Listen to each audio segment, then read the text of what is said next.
Tiga. Assalamualaikum warahmatullahi wabarakatuh. Perkenalkan, kami dari kelompok 1 yang beranggotakan 3 orang. Saya Wida Ningsi. Saya Pina Oktaviana. Saya Elsa Nabila Khairunisa. Video ini dibuat untuk memenuhi tugas mata kuliah konsep dasar IPA dengan dosen pengampu Bapak Atang Sutisna MPD. Pada kesempatan kali ini, kami akan menjelaskan materi mengenai makhluk hidup dan lingkungannya, serta menunjukkan alat peraga yang telah kami buat untuk membantu dalam penyampaian materi tersebut. Nah, alat peraga yang pertama yaitu tentang habitat. Cara penggunaannya yaitu cukup dengan menunjuk hewan apa yang termasuk ke dalam habitat di darat, di udara, darat dan air. Nah, yang pertama itu ada contoh tentang habitat darat dan air. Contohnya itu ada kura-kura, ular, dan buaya. Selanjutnya yaitu ada habitat di air. Ada apa aja sih? Ada 3 hewan. Yang pertama itu ada hiu, gurita, dan ada bintang laut. Selanjutnya ada habitat di darat. Ada hewan harimau, ada jerapah, dan yang terakhir itu ada habitat di udara. Ada kupu-kupu, burung, dan kelelawar. Nah, jadi habitat itu, kata lainnya itu habitat termasuk tempat tinggal suatu hewan yang ada di darat, di air, di udara, di air, dan di darat.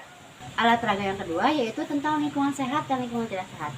Cara menggunakannya cukup menunjuk masing-masing foto dan menjelaskannya. Seperti yang pertama itu ada lingkungan sehat di taman. Taman itu bersih karena tidak ada sampah, tetapi di lingkungan tidak sehat itu banyak-banyak sampah karena orang-orang membuang sampah sembarangan. Yang kedua ada perumahan. Perumahan di sini bersih karena tidak ada sampah, tetapi di lingkungan tidak sehat itu banjir karena akibat orang-orang membuang sampah sembarangan.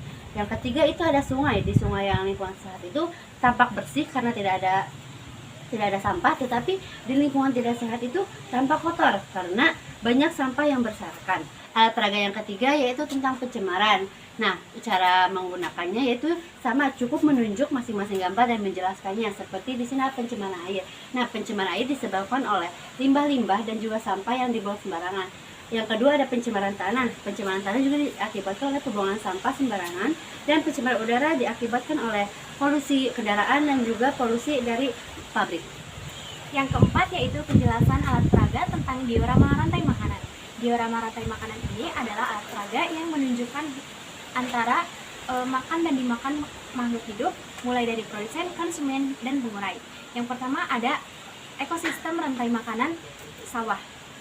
Yang pertama itu kan ada padi. Padi itu sebagai produsen atau pembuat makanan, lalu dimakan oleh belalang, kemudian katak, lalu dimakan lagi oleh ular, ular dimakan oleh elang, sehingga nanti ketika elang mati diurai oleh jamur.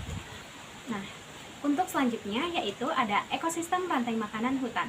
Nah, di ekosistem rantai makanan hutan ini, yang pertama itu ada rumput sebagai produsen atau pembuat makanannya, kemudian dimakan oleh kelinci sebagai konsumen primer, yang ketiga yaitu dimakan oleh harimau sebagai konsumen sekunder, lalu dimakan oleh serigala sebagai predator atau konsumen tersier, lalu ketika serigala mati diurai oleh jamur.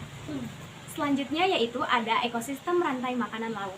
Nah, di sini itu ada plankton sebagai produsennya, terus ada ikan-ikan kecil sebagai konsumen 1, terus ada anjing laut sebagai konsumen 2, terus ada ikan hiu sebagai konsumen ketiga, dan ketika sudah mati akan diuraikan oleh bakteri. Nah, gambar ini ditempel kepada tusuk sate kemudian ditancapkan ke styrofoam. Cara penggunaan alat peraga ini yaitu cukup menunjuk gambar-gambar yang berperan dalam rantai makanan tersebut. Oke, dilanjut ya ke alat peraga yang kelima, yaitu hubungan antar makhluk hidup. Cara penggunaannya yaitu cukup menunjukkan gambar-gambar yang ada di alat peraga tersebut.